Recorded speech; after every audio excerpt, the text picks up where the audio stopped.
جب لوگ جنت میں جائیں گے تو 1000 سال کی مسافت دور ہی ہوں گے کہ جنت کی خوشبو آنا شروع ہو جائے گی. لیکن 4 اشخاص ہیں جو جنت کی خوشبو نہیں پا سکیں گے. وہ کون کون سے ہیں؟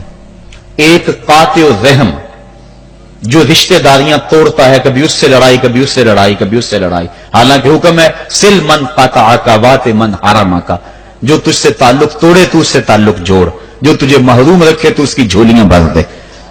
تو جو رشتہ داریوں کو توڑتا ہے، مقدس رشتوں کو پامال کرتا ہے. بلکہ والدین کے حوالے سے یہ بات بھی سن لیں، بعض اوقات والدہ اپنی بہن سے ناراض ہو جاتی ہے، باپ اپنے بھائیوں سے ناراض ہو جاتا ہے، تو اولاد کو کہتا ہے کہ نہ ملنا، اپنے جو ہے وہ چچا تائے سے نہ ملنا. ماں کہتی ہے اپنی خالہ سے نہ ملنا. تو اب کیا حکم ہے، ملے کہ نہ ملے؟ تو علماء نے اس پہ گفتگو فرمائی ہے کہ قطع رحمی حرام ہے، اور ماں قطع رحمی کا حکم دے رہی ہے. کہتی ہے، اور بندہ سوچتا ہے، بچہ سوچتا ہے کہ میری خالہ تو میری ماں کے پیچھے، میرے چچا میرے تائے تو میرے باپ کے پیچھے. جب باپ نہیں ملتا تو میرے کیا لگتے ہیں، جب ماں نہیں ملتی تو خالہ اور ماموں میرے کیا لگتے ہیں. تو وہ ماں کے پیچھے اور باپ کے پیچھے لگ کر ان عظیم رشتوں کو چھوڑ دیتا ہے. جبکہ لا طاعت المخلوق فی معصیت الخالق، خالق کی معصیت میں مخلوق کی اطاعت نہیں ہوگی.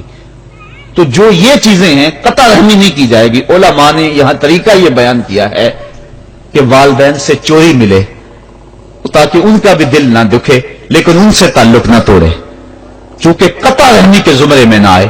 تو 4 اشخاص ہیں قیامت کے دن جو جنت کی خوشبو بھی نہیں پائیں گے. ان میں سے ایک قطع رحمی کرنے والا، دوسرا بوڑھا زانی، اور تیسرا تکبر کی وجہ سے ٹخنوں سے نیچے شلوار لٹکانے والا، اور چوتھا والدین کی نافرمانی کرنے والا.